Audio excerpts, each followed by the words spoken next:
교수님 반갑습니다. 네, 안녕하세요. 이렇게 또 귀한 시간 내주셔서 너무 감사드리고요. 오늘은 참 비가 굉장히 많이 왔었어요. 예, 네. 랭캐스터도 새벽에 비가 많이 왔다고 제가 들었었는데 네네.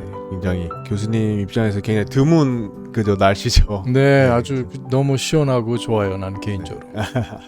다시 한번 또 이렇게 시간 내주셔서 감사하고, 또 저희 청년부가 이번에 또 변증학 세미나와 또 이제 설교 말씀을 통해서 큰 도전이 되었었습니다. 그래서 아멘. 다시 한번 이 자리를 빌어서 감사하다는 네. 말씀드리고 싶고요. 네. 오늘은 또 청년부 안에서 질문들이 몇 가지가 있어서 이렇게 준비를 해봤습니다. 그럼 먼저 첫 번째 질문을 드리고 싶은데요. 이제 요새 디지털 화폐로 많은 이슈가 되고 있잖아요. 첫 번째 질문이 디지털 화폐에 대한 그리스도인이 가져야 할 자세와 태도, 네. 혹은 이 투자 관련해서 어떤 지혜로운 조언이나 어떤 그리스도인의 자세를 우리가 들을 수 있을까요? 그러니까 그리스도인으로서 우린 또 청지기 역할이 있잖아요. 그래서 네. 그것은 시간, 재물, 또 여러 가지 어떤 기회들, 건강, 뭐 그것이 무엇이든지 하나님 주신 그런 이제 탤런트들이 있고, 뭐 그런 것이 아니라도 하나님께서 주신 특별히 시간과 물질을 우리가 잘 관리하고 네. 또 어떤 재정 계획 같은 것들이 매우 중요하거든요. 그러니까 어떤 청빈의 생활 쪽을 강조하는 그런 부분도 있고, 네. 또 어떤 다른 면에서는 재물에 대한 너무 집착, 이제 이런 것들은 좀 약간 극단적이라 생각해요. 그러나 이제 그렇지 않은 그런 범위 안에서 하나님께서 내게 주시는 대로 어떤 내게 맡겨주신 그런 탤런트들, 음악, 미술, 뭐 여러 가지 기술 분야들이 있는데, 네. 그러니까 이런 것도 우리가 발견해야 되고 또 개발해야 되고, 또 이런 것을 이제 전문성을 또 이제 가지게 되고, 또 이런 것이 하나님 영광을 위해서 또 교회를 위해서 그 서로 세우는 일을 위해서 이제 사용되어 줄 수가 있습니다. 이제 그런 면에서 이제 그 디지털 화폐니 이런 종류의 관한 그 자체는 이제 아무래도 이제 전문적인 그런 지식과 어떤 정보 이런 것이 필요하죠. 네. 이제 그것을 제외하고는 이제 어떤 다른 면에서 어떤 하나님께서 내게 주신 그것이 크든 작든 이제 재물을 관리해야 되는 청직 입장에서 그런 재정 계획을 세우기를 좀 많이 권면해요. 그러니까 이제 이런 흐름을 보고 어떤 재정 설계를 10년, 20년, 30년 그렇게 내다보면서 하는 거는 내가 보기엔 나 개인적으로 볼 때는 우리 젊은 형제 자매들은 그런 거에 대해서 좀 공부를 하고 성경도 공부하되 그런 것들을 해서 하나님이 내게 주신 능력과 탤런트가 뭔지를 봐서 시간과 돈과 어떤 이런 것들에 대해서 미래 계획을 하는 거는 주 안에서 바람직할 뿐 아니라 어떻게 보면 필수적인 거라도 볼 수가 있어요. 그래서 말씀하신 내용이 이제 우리가 또 디지털 화폐라는 새로운 어떤 개념의 화폐가 다가오고 있지만 성경적인 원리에 의해서 이것을 우리가 또 신실하게 청지기로서 하나님께서 주어진 것을 잘 관리하는 게 이제 성경적인 올바른 자세이기 때문에, 다만 이제 그런 위험성이나 혹은 집착하는 어떤 재물에 집착하는 마음에 뺏기지 않는 그런 선 안에서 밸런스를 맞춰서 잘 하면 굉장히 긍정적인 또 적극적으로 추천해 주시는 답변이셨습니다. 네, 굉장히 도움이 많이 됐을 것 같습니다. 네, 한 가지 그냥 간단히 덧붙인다면 이제 닥터 앤더슨이라는 분이 계신데, 이분은 그 신학교를 4곳을 세우신 분이에요. 근데 이제 그분이 하나님께 드린 것이 제가 기억하기로는 3천만 불인가 4천만 불이에요. 그러니까 그런 교회 11조 교회를 통해서 10분의 1을 드린다든지, 그 다음에 이제 사실은 그분은 워낙 자기 수입이 많으니까 거의 10분의 5를, 그러니까 50%를 세금으로 내는 거예요, 국가에. 그리고 한 40%는 하나님의 사역을 위해서 교회에 드렸어요. 사실 그분은 10분의 1만 가지고도 살았어요. 근데 그 10분이라는 것이 예를 들면은 해마다 수입이 100만 불이라면은 뭐 집 다 있겠다, 차에 다 있겠다, 그러니까 10만 불 가지고 살 수 있잖아요. 그러니까 50만 불은 세금으로 내고, 예를 들면 40만 불은 주님의 일을 위해서 드렸죠. 그 총액수가 그때 제가 읽었을 때 3천만 불 이상. 그러니까 그럼 어떻게 그 사람이 수입이 있느냐? 뭐 물건을 만들어서 그런 것도 있지만 주식을 투자해서 또 그런 어떤 부동산. 그래서 이제 그러니까 이 사람은 첫째 성경을 보지만 수시로 그런 주식의 뭐 등락 같은 것도 보고 왜냐면 자기 관심사니까. 네. 그렇지만 이제 먼저 하나님의 왕국과 그분의 일을 구하라는 그 마태복음 6장 33절 말씀 따라서 뭐 재물을 따르는 것이 아니라 섬기는 것이 아니라 네. 하나님을 섬기고 복음 사역을 위해서 후히 드린 그런 귀한 성도님이죠. 그래서 또 만약 그런 비전이 있으면은 또 그런 사업가이면서 동시에 크리스천인 분이 또 그런 후원을 해주시는 분이 계시면 네. 교회 안에서나 큰 힘이 또 될 것 같습니다. 네, 네. 네, 그러면 다음 질문 드리겠습니다. 다음 질문은 이제 교회 안에서 배우자를 찾는 분의 고민인데요. 사실 청년부 전체적인 고민이기도 합니다. 이제 교회 안에서 너무 서로 가족 같은 분위기가 좋지만 한편으론 이 편안한 분위기가 굉장히 두렵습니다. 배우자를 만나기 가장 좋은 장소인 이 교회에서 이제 배우자를 찾고 있는데 그런 너무 가족 같은 편안함에서 우리가 좀 더 이성적인 감정을 느낄 수 있는 좋은 아이디어나 혹은 어떤 방법이 있을까요? 이렇게 질문을 하셨습니다. 예, 하여간 뭐 아마 좀 세대 차이가 있는 뭐 그런 얘기가 될 수도 있어요. 네네. 이제 저도 뭐 전에 오래전이죠. 이제 청년 사역도 해본 경험이 있는데 어떻게 보면 좀 너무 친하기 때문에 맞아요. 어떤 뭐랄까 그냥 친구로서 어떤 이렇게 느껴지지 늘 보았으니까 저 사람이 어떤 이성으로 이렇게 느껴지지 않는 일이 있더라고요. 내가 목회자 입장에서 이제 전해 보면 저 괜찮은 어울릴 수 있는 커플이 될 수 있는데 그런 걸 물어보면 뭐 그런 답변을 하더라고요. 늘 봐서 예. 그래서 이제 그런 느낌은 저도 이해는 충분히 되는데 어쨌든 이제 몇 가지 일이 있는데요. 저도 두 가지가 있다고 생각해요. 하나는 뭐냐면 일단 어쨌든 하나님을 섬기고 교회에서 또 목사님 참 어떤 맡겨주신 일들을 이렇게 다 감당하잖아요. 그러니까 네. 서로를 알 수 있는 거는 그냥 좋은 시간만 이렇게 보내서 하는 것보다는 네. 일하면서 놀면서 하는 것보다 우선순위가 뭐냐 뭐 주일학교든지 찬양대든지 뭐 여름 성경학교든지 캠프든지 뭐든지 그 일을 하면서 그 사람의 어떤 진면목을 볼 수가 있어요. 예, 그러니까 이제 그런 하나님을 자기 분야에서 섬기면서 네. 교회에서 그 사람의 어떤 믿음 또 인격적인 부분, 뭐 책임감, 그다음에 같이 이렇게 좀 그 케미스트리, 그러니까 같이 협동하는 그런 것들, 뭐 형제들끼리, 혹은 자매들끼리, 혹은 형제 자매들끼리 이런 어떤 사회성이라도 볼 수 있죠. 그래서 그런 것들을 관찰할 수 있는 좋은 기회예요. 그러니까 나도 그 캠퍼스에서 보면 뭐 이렇게 좋은 뭐 로맨틱 시간이 있어서 그런 것보다는 자기 분야에서 뭐 주시 유대인 선교를 뭐 전도를 간다든지 뭐 어린이 사역 뭐 캡투스 뭐 클럽 이런 거 있잖아요. 술 같은 데 하는 그런 데서 하라고 많이 권장을 해요. 그냥 뭐 먹고 놀고 하는 그런 쪽보다는 일을 하면서 가까워진 것이 오래 가거든요. 흔히 말할 때. 그러니까 이거는 이제 형제 자매 젊은 사람들뿐만이 아니라 교회 안에서 그러니까 너무 가까이 가게 되면 또 못 볼 것을 보게 돼요.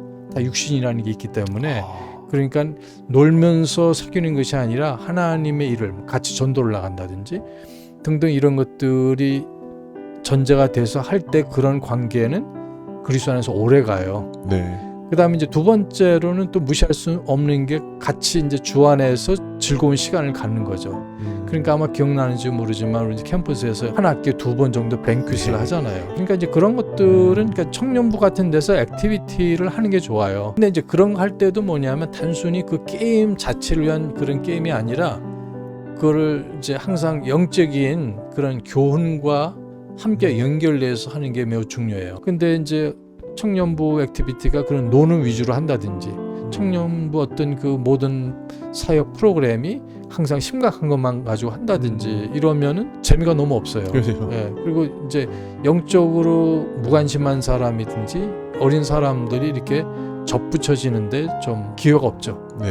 또 이미 있는 형제자매들도 이제 그런 사역과 그다음에 이런 이제 액티비티 이런 걸 통해서 게임을 통해서도 이제 서로 알게 되고 이제 어떤 그 사람의 본 모습을 보죠. 교회에서만 그냥 거룩하고 뭐 감사 이런 것만 영적인 것만 보는 게 아니라 그러면 저 사람 저런 면도 있다. 그럼 저건 아닌 것 같은데 그럼 뭐 거기서 끝날 수도 있지만 그게 교제라는 것이 서로 세워주면서 나의 어떤 그 뭐 본 모습도 어느 정도 보여주게 되면 그것이 더 오히려 가까워져요. 지나치면 문제지만.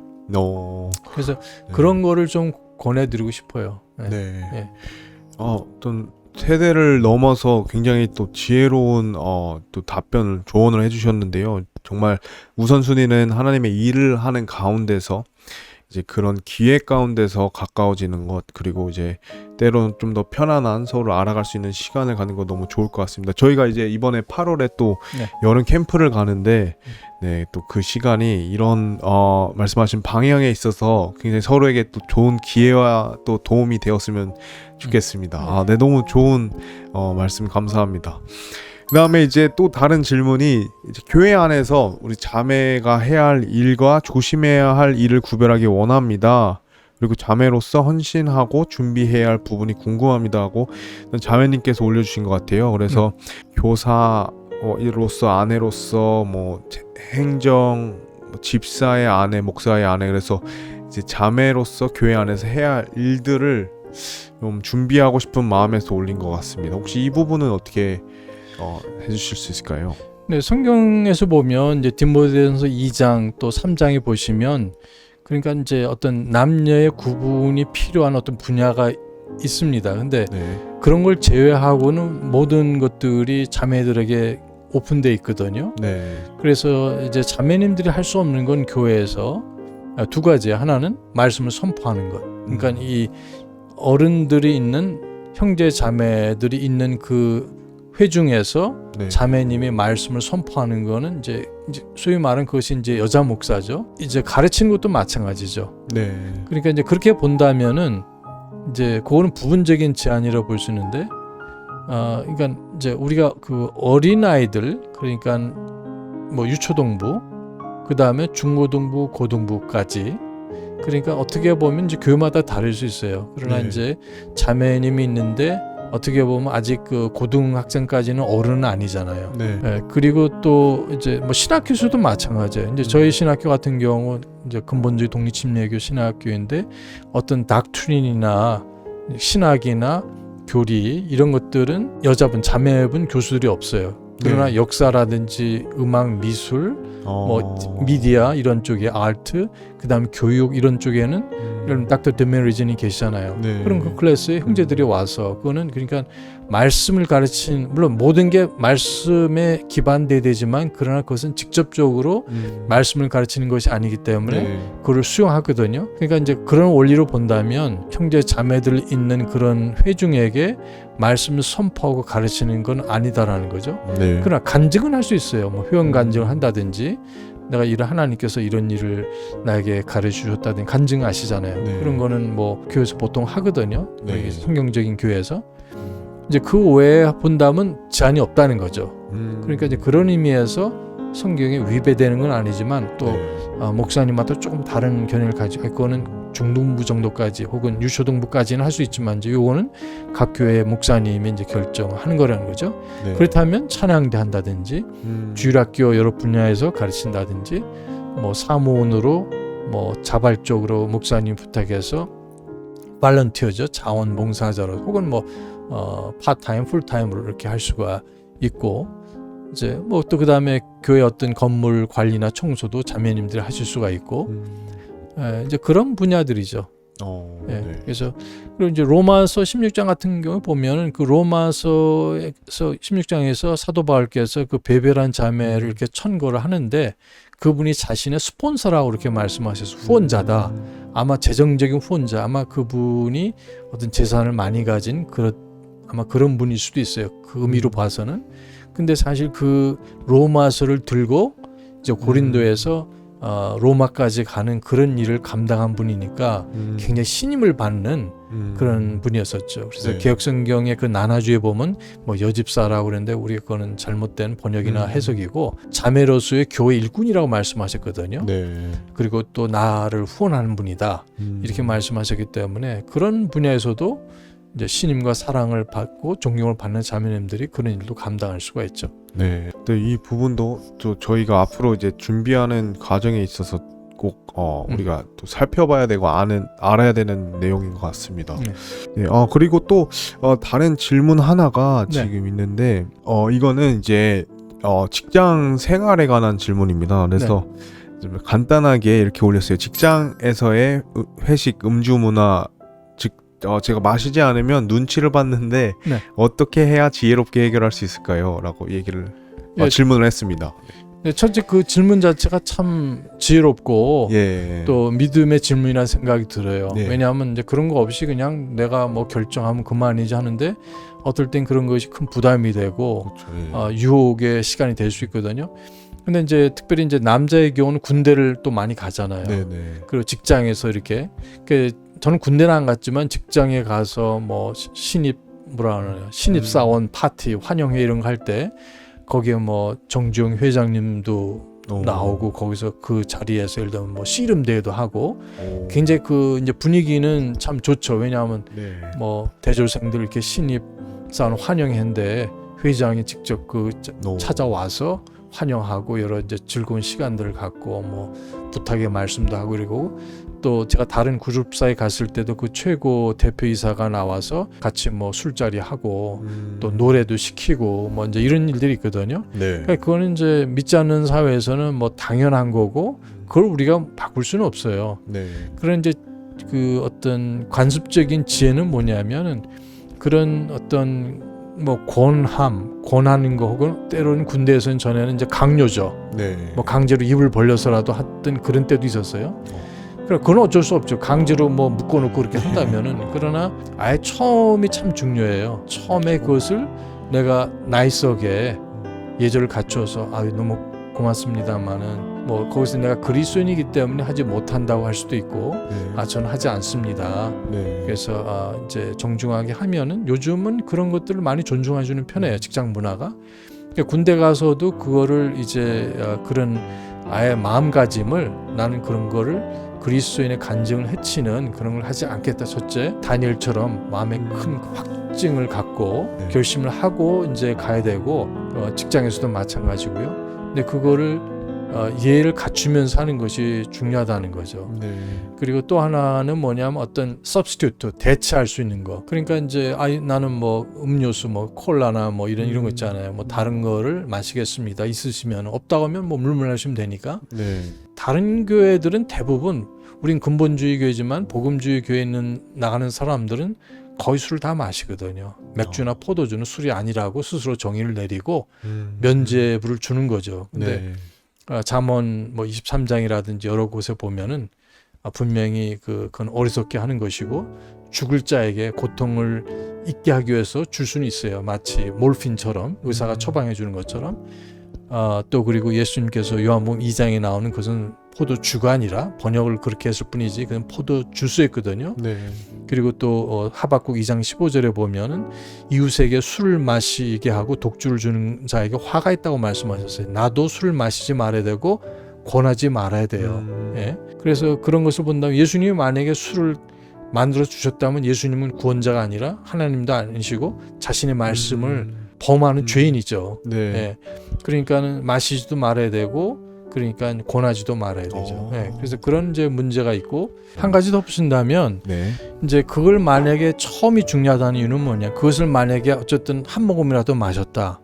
그럼 그 다음에 이제 그걸 끝나는 게 아니라 그 다음 기회가 오잖아요. 그렇죠. 그러면서 이제 그 선배들이나 그 선임들이 말할 때, 야 봐라 다른 교회 나가는 다 마시는데 너 무슨 뭐 성서 침례, 독립 침례가 나간다 이게 뭐냐 이렇게 하는데.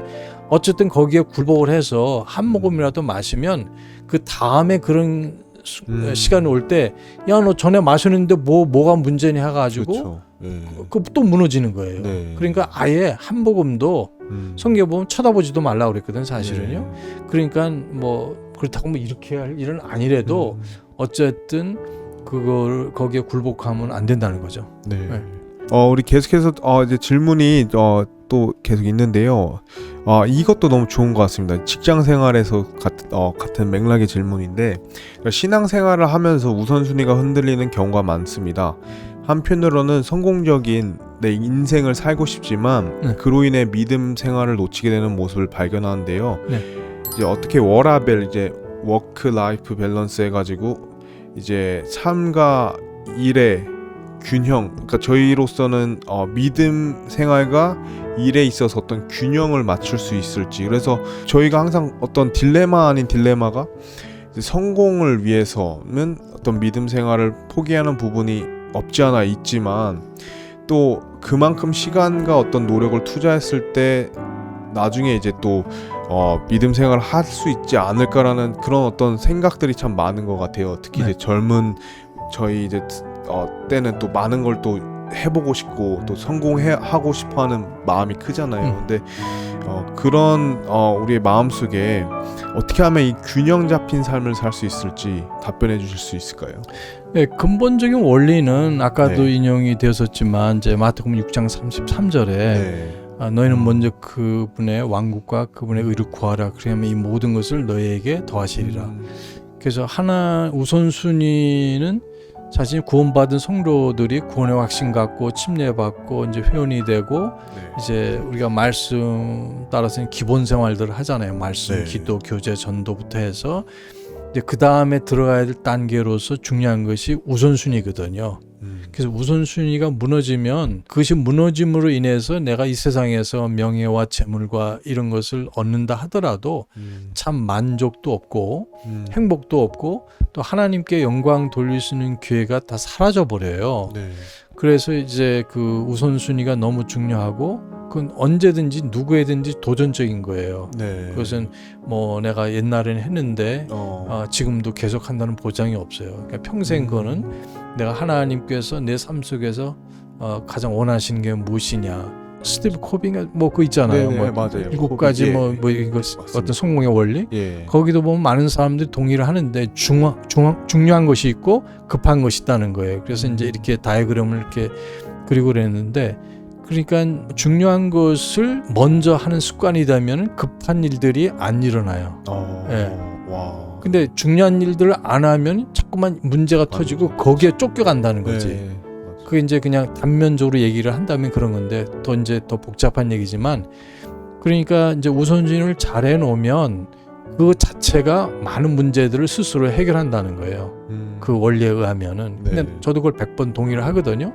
근데 이제 위급한 걸 막 급한 대로만 하면은 우선순위를 무시하고 중요한 것을 그렇게 되면은 이게 저 악순환이 되는 것이 중요한 거를 놓치게 돼요. 급한 것들을 막 이렇게 하다 보니까. 네. 그러니까 그 유혹을 버리고 중요한 거를 천천히 많이 하게 되면 급하고 뭐 이런 일들이 없어진다. 그 다음에 이제 중요한 거는 직장에서 내가 그리스도인으로서 좋은 간증을 유지를 해야 돼요. 그러니까 예를 들면 일은 제대로 안 하고 그리고 나는 교회 간다 그러면 그 좋아할 사람 과장님, 부장님, 사장님 아무도 없거든요. 네.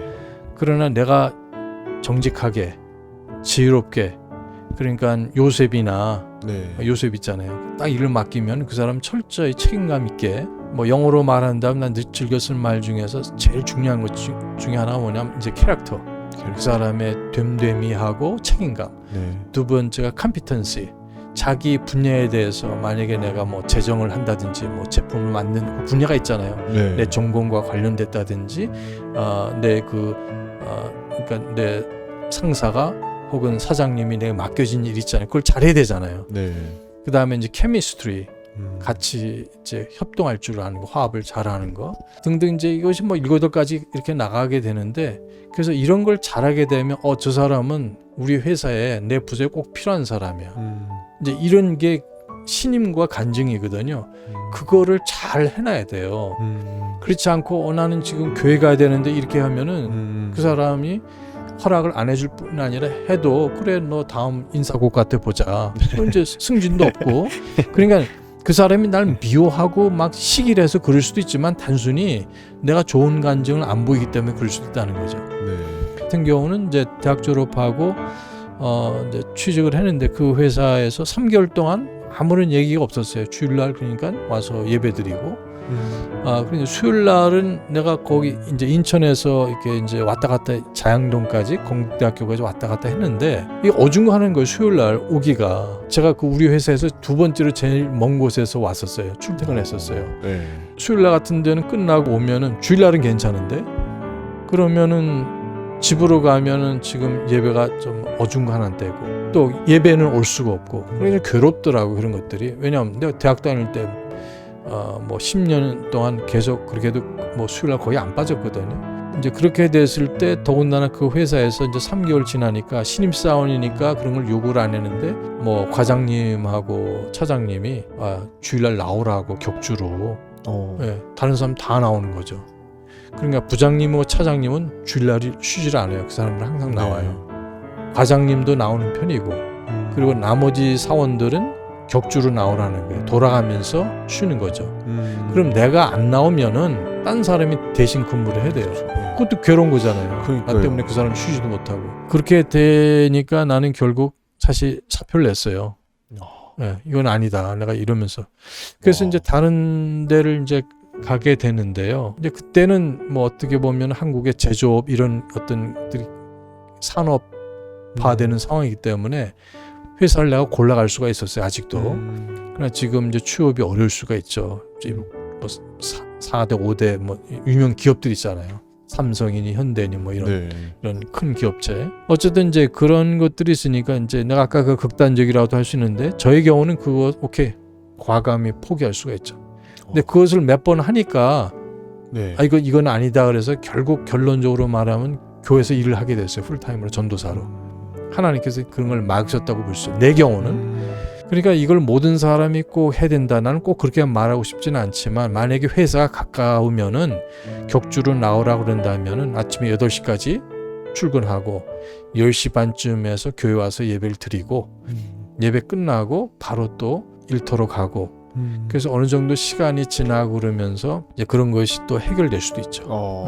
이 부분에 있어서 굉장히 많은 또 고민을 하고 있을 텐데 그리스도인의 그 간증을 유지하는 그 모습 가운데서 또 우리가 창조적인 제안도 할 수 있고 또한 과감한 결단도 할 수 있다라는 부분에 있어서 이 부분이 저에게 굉장히 또 잘 적용될 수 있을 것 같습니다. 사실 아까도 캠프 얘기를 잠깐 했지만 캠프가 8월 1, 2, 3이다 보니까 이제 휴가들도 겹치고 해서 그 부분도 이제 조금 고민하는 경우도 있고 이제 그런 일들이 참 계속 있는 것 같아요. 이제 직장 생활을 하면서 일요일 날도 출근을 어쩔 수 없이 하게 되는 경우들도 있고 한데 교수님께서 말씀해 주신 그 내용을 토대로 또 우리 상황에 맞춰서 지혜롭게 잘 또 해결이 됐으면 좋겠습니다. 다음 질문 또 있습니다. 이번에는 하나님께서 짝지어 주신 배우자가 있을까요? 나에게만 맞는 배우자를 어떻게 찾을 수 있을까요? 라고 질문을 해주셨는데 혹시 이 부분은 어떻게 답변해 드릴 수 있나요? 그렇죠. 우리 여러 그 성경 구절에서 예를 들면 빌립보서 4장 19절 말씀을 보면은 참 하나님께서 너의 모든 필요를 예수 그리스도로 말미암아 채우시리라 공급하신다는 말씀이 있잖아요. 그래서 그 모든 필요라는 것이 뭐 그 문맥에서 보면 재정적인 필요를 말씀하지만 그러나 성경 전체적으로 보면 하나님께서 나의 필요를 채우시잖아요. 분명히 하나님께서 나에게 구원 다음으로 중요한 그 결혼의 짝을 예비하신다는 믿음이 첫째 필요하죠. 그 두 번째로 또 그것은 그럼 하나님이 어쩌면 기도 안에서도 응답을 해주실 수 있고 인도해 주실 수 있지만 또 기도하라고 말씀하시잖아요. 하나님이 필요를 아신다는 거는 내가 기도하지 않아도 된다는 뜻은 아니거든요. 그래서 내가 간구하라고 말씀하셨고 그 말은 뭐냐면 하나님께서 섭리하시고 역사하시지만 우리를 파트너로 초청하신 거거든요. 그러니까 그것이 어떤 장래 결혼과도 관련돼서 내가 기도를 해야 되고 그렇게 할 때 가능하면 기도하는 마음으로 어떤 목표들을 세울 필요도 있어요. 이런 형제, 이런 자매.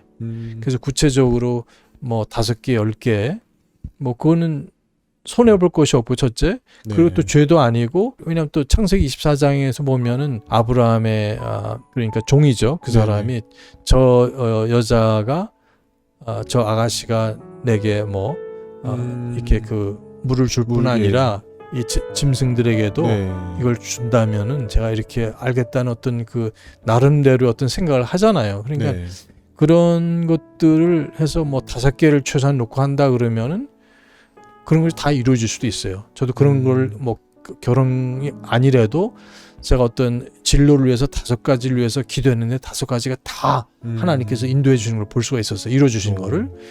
그러니까 이것이 10개도 될 수가 있는 거고 또 하나님의 인도하심을 체험할 수 있는 기회라는 거죠. 그래서 하나님께서 나를 위한 배우자를 예비하신다는 것, 또 우리가 기도해야 된다는 것, 그걸 구체적으로 예를 들면 뭐 나이도 예를 들면은 설정할 수도 있는 거고 또 어떤 그 자매나 어떤 형제님이 어떤 뭐 이런 사람이었으면 좋겠다 등등 이런 것들을 이제 좀 기도하는 마음으로 설정할 수가 있고요. 그래서 아니라면 아닐 수도 있죠. 네. 그러나 또 이제 그것이 우리 어떤 기대이지만 하나님께서 다르게 응답할 수 있는 가능성도 또 있어요. 그러나 내가 어떤 구체적으로 이제 그런 기도를 했을 때 또 혹시 응답이 됐을 때 그렇게 5개면 5가지가 다 된다든지 아니라도 그건 내 생각이었구나 이렇게 될 수도 있는데 이거는 그것이 응답됐을 때 얼마나 그 기쁨이 있겠어요. 하나님의 그렇죠. 정말 그 정확성 같은 거. 예를 들면 내가 지금 뭐 500만 원이 필요하는데 정말 500만 원이 딱 내게 주어졌을 때 정말 하나님의 살아계심을 체험할 수 있거든요. 네. 그러니까 이런 것들을 우리가 하나님과 동행하면서 살면서 보면은 이루어져요. 그런 일들이. 그래서 이제 그런 것들 그러니까 믿고 기도하고 그리고 이제 어떤 자매님 입장에서는 이제 어떻게 보면 수동적이라고 볼 수 있어요. 내가 뭐 적절해서 나는 이런 남자를 위해서 기도하고 있습니다. 이건 아니거든요. 그러니까 이제 남자 쪽에서 했는데 결국 그런 뭐 어떤 장래에 대한 얘기가 나왔다 이렇게 했을 때 저도 사실 이런 사람을 했는데 형제님이 바로 그런 사람인 것 같다. 그런 프로포절이 왔을 때 네. 그렇게 되는 경우도 종종 있거든요. 그러니까 이제 그런 기도 제목을 놓고 기도할 필요가 있고 이제 그 기도 제목을 좀 더 우리가 구체적으로 할 때에 또 그런 기쁨을 볼 수가 있고 또 경험할 수도 있다라는 부분에 있어서도 또 각자의 기도 제목이 어떤지 모르겠지만 또 필요가 많이 도움이 될 거라고 생각이 듭니다. 그래서 여러 가지 참 많은 이야기를 해주셨어요. 그래서 다시 한번 너무나도 감사드리는데 마지막으로 이제 질문 하나가 이제 뭐 앞으로 다음 세대인 우리에게 하나님께서 가장 요구하시는 부분은 어떤 게 될지. 전반적으로는 이제 어느 때나 이제 그리스도인들이 특별히 이제 젊은 그리스도인들이 가져야 될 어떤 우리가 흔히 아는 이제 구원받은 이후에 있어야 되는 이제 성화의 모든 어떤 과정, 그래서 기본적인 생활이라든지 제자도에 관한 거라든지 교리적인 훈련이라든지 또 일반적인 헌신, 드림, 섬김 이런 것들이 이제 그건 항상 필요한 것들이잖아요. 그래서 이제 아무래도 이제 젊은 나이니까 아무래도 어떤 내가 사회적인 그런 직장 생활, 사회생활에서도 전문 분야는 계속 그걸 해내야 되고 지금 평생 직장이란 개념이 없거든요.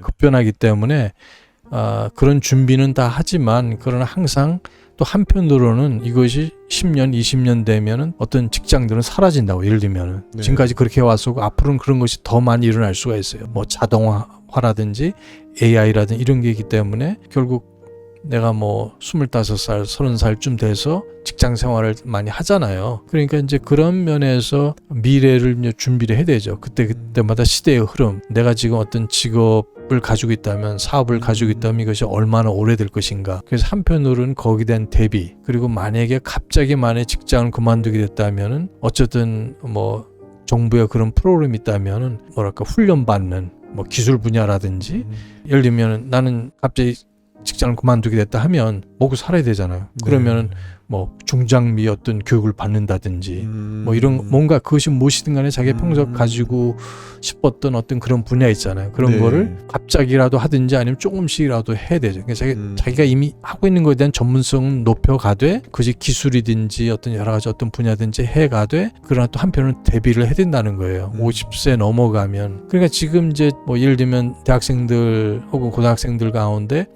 의대, 치대, 한의대 이거 굉장히 인기가 많잖아요. 그 이유 중에 하나는 이거는 은퇴가 50이 아니잖아요. 평생 죽을 때까지도 할 수 있거든요. 건강만 있다면. 그러니까 어떤 경제적인 수입에 어느 정도 보장이 되죠. 그 이유 중에 하나는. 그러니까 뭐 모든 사람이 될 수는 없죠 또. 그러니까 이제 그런 의미에서 내가 가지고 있는 직종이라든지 분야가 지금 인기 있는지 모르지만 나중에 또 다르게 될 수 있기 때문에 그런 대비도 해야 되고 그 다음에 이제 아까 교회 사역과 관련된 부분은 아까도 얘기하셨지만 변증학적인 어떤 부분이 지금 아마 10년, 15년 사이에 지속적으로 해야 될 분야다.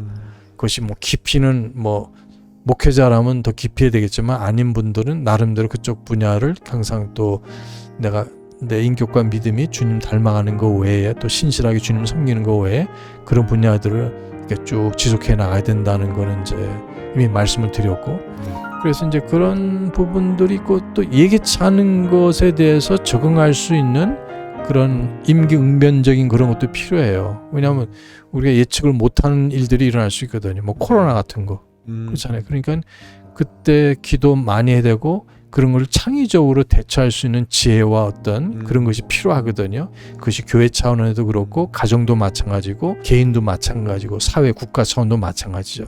수시로 세상의 흐름, 시대적인 의식, 역사의식이 좀 있어야 돼요. 네. 저희 세대에게 참 필요한 부분이 급변하는 사회 가운데서 우리가 그런 세상 흐름을 읽으면서 미래를 대비하는 것이 가장 또 필요한 부분인 것 같습니다. 예, 사실 그런 부분을 많이 체감하고 있는 시대에 살고 있기 때문에 네, 굉장히 너무 필요한 말씀이었던 것 같습니다. 네, 저희가 오늘 준비했던 질문은 여기까지고요. 오늘 또 귀하게 또 이렇게 함께 나와주셔서 너무 감사드립니다. 아유 감사합니다. 마지막으로 뭐 저희 청년부 뭐 이렇게 인사로 마무리를 하고 싶은데 혹시 마지막으로 남기실 말이 있을까요? 성경적으로 보나 체험적으로 보나 우리가 젊다는 게 뭐 네. 20대다 30대 초반이다 뭐 30대다 이 시간이 정말 잠깐이거든요. 그래서 그래도 어떻게 보면 제 경험으로 보면 25세부터 30세까지 시간이 상당히 느리게 갔었어요 저한테는. 근데 이제 30대는 더 빨리 가고 그런 말씀을 많이 하시잖아요. 그리고 45세부터 60세까지는 너무 빨리 갔어요 진짜. 너무 빨리 가가지고 정신없이 가더라고요. 네. 그러니까 이제 무슨 일을 하든 간에 내가 직장생활 하는 나이 그것이 언제 시작되든 간에 15년 사이에 많은 것을 해놔야 된다는 거예요. 사역도 사실 마찬가지예요. 신학교 졸업하고 나서 15년 사이에 뭘 이룩하지 않으면 나중에는 굉장히 힘들어진다는 말이 있어요. 그래서 이제 그런 좋은 기회니까 네. 열심히 배우고 또 학교에서 배우는 거라든지 대학에서 배우는 거, 신학교도 마찬가지고 이런 것들은 지극히 기초적인 것이고 전통적인 것들이에요. 물론 새로운 어떤 기술이나 정보들이 있긴 하지만 사회에 나가서 혹은 사역을 하면서 배우는 것이 엄청나다. 그래서 자기 자신이 사역을 하면서 배우는 것도 있지만 뭐 목사님으로부터 혹은 먼저 앞서간 분들로부터 배우고자 하는 그런 티처업을 하는 그런 것들이 필요하고 이것은 사역에서도 그렇고 사회에서도 마찬가지라는 거죠. 그러니까 물어서든지 하여간 관찰하면서든지 내 앞에 간 사람들이 잘한 점 혹은 미흡한 점이든지 이런 걸 보면서 잘하는 것들은 빨리 터득하고 미흡한 것들은 아쉬운 것들은 그런 내가 반복하면 안 되죠. 이제 그런 것들을 통해서 한다면은 결코 세상에서 뒤지지 않고 네. 사역면에서 그렇지 않고 앞서가는 그런 그리스도인 또 사역자 혹은 세상 사는 그리스도인이라고 볼 수 있습니다. 네.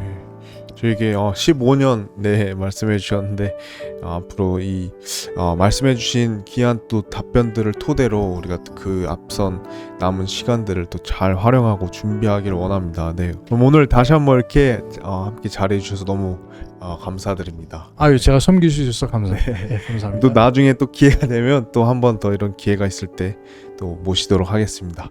네, 감사합니다. 감사합니다. 네.